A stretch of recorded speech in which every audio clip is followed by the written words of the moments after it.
Auroville Festival's theme is the first quality of the mother, sincerity. And today we are on the day 7 of the event.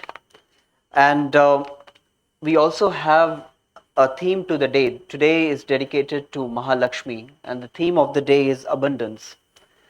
And in this 4 p.m.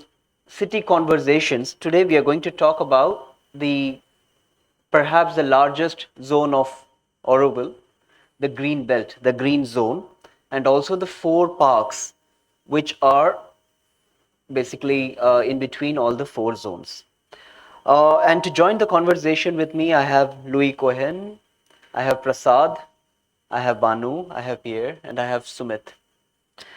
And the format of the conversation will be that we first start from an aspirational point of view.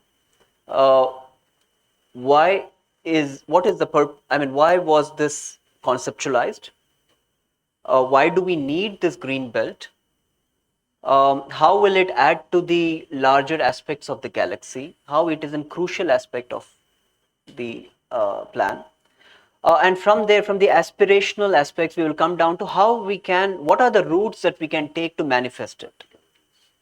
How we can ensure that it happens in a right manner? And how do we define the right manner? Okay, and from there we will end with the what aspects. The what is the practicalities, in a way, what are the things that need to be in place to ensure that we reach where we need to reach. So I would request each one of you to first deliver your note from the aspirational level.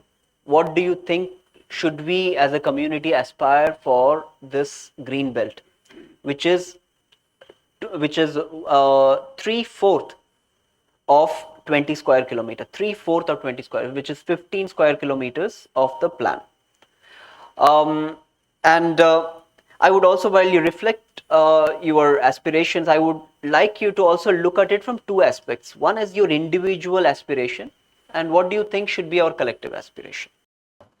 So if you may reflect, build upon what Pierre also rightly said, and it's very valuable thought.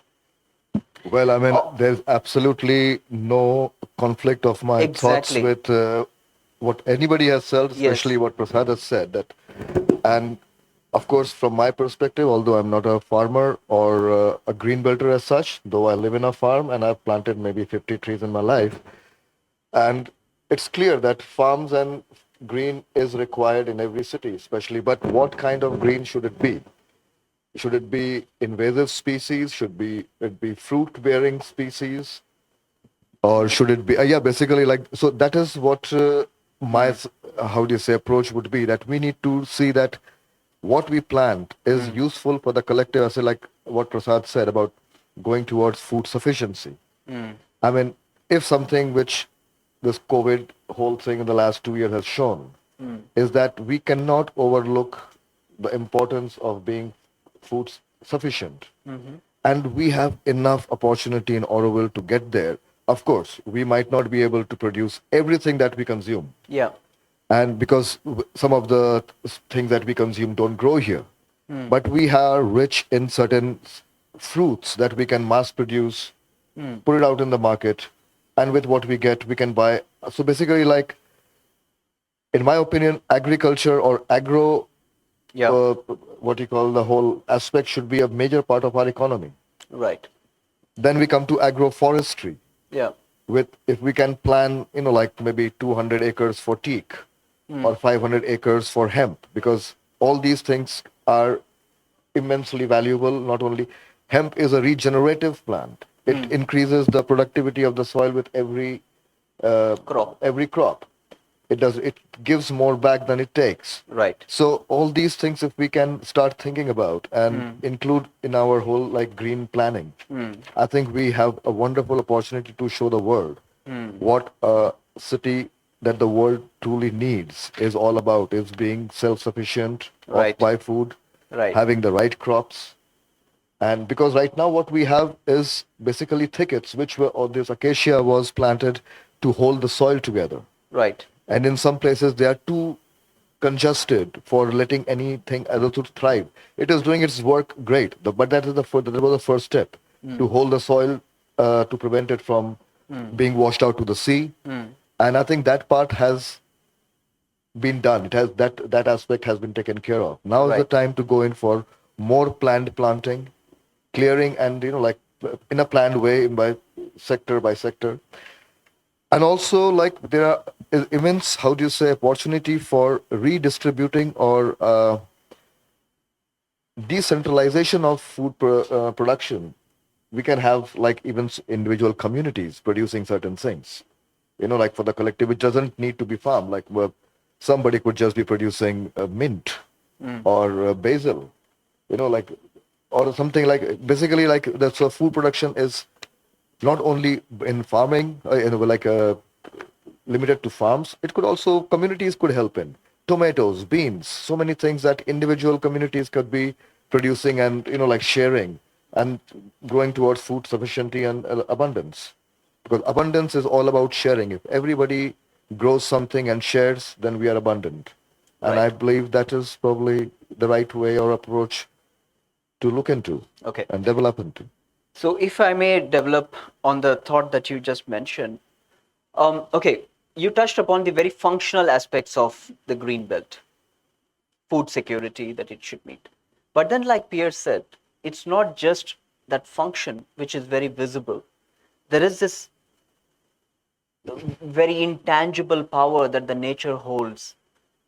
When we walk in the cycle paths which we feel, like he said, being in tune with the nature offers you so much. Sometimes you realize, sometimes you don't realize. And even in the previous session on abundance, we talked about it's not just about financial abundance that we have generated, it's about this beautiful ecological abundance that we have generated. There is so much value to it, isn't it? Correct. Absolutely. At the same time, I see in a lot of places, because they have been allowed to just grow wild. I see there is violence happening in the forest between the plants because they are fighting for the light. They're too close. They are bending out of shape. They are okay, like nature. Yeah, like I mean, they are just too. How do you say? Closely packed to each other.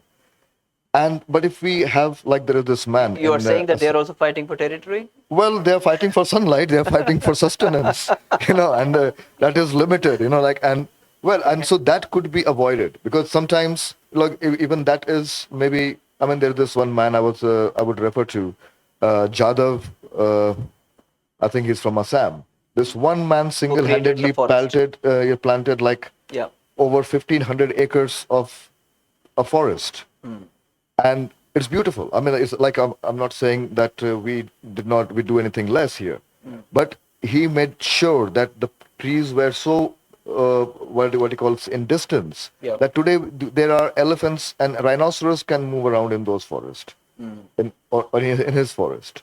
So but here we did not probably go to make forest. We were planting initially to hold the land, and a lot of like saplings just came up. But yes, absolutely. Like a good forest, trees, anyways, recharge you. You Right. walk through a forest and you are recharged. So we can absolutely have to consider that they are as important. In fact, I would say they are more important than humans on this planet. They do a lot more for environment than we do. True. And so we have to have that component, but in a planned manner, not over planned, Yeah. but to see that they are not or not fighting among themselves either, because that again, on an energy level, that Yeah. is not really helpful.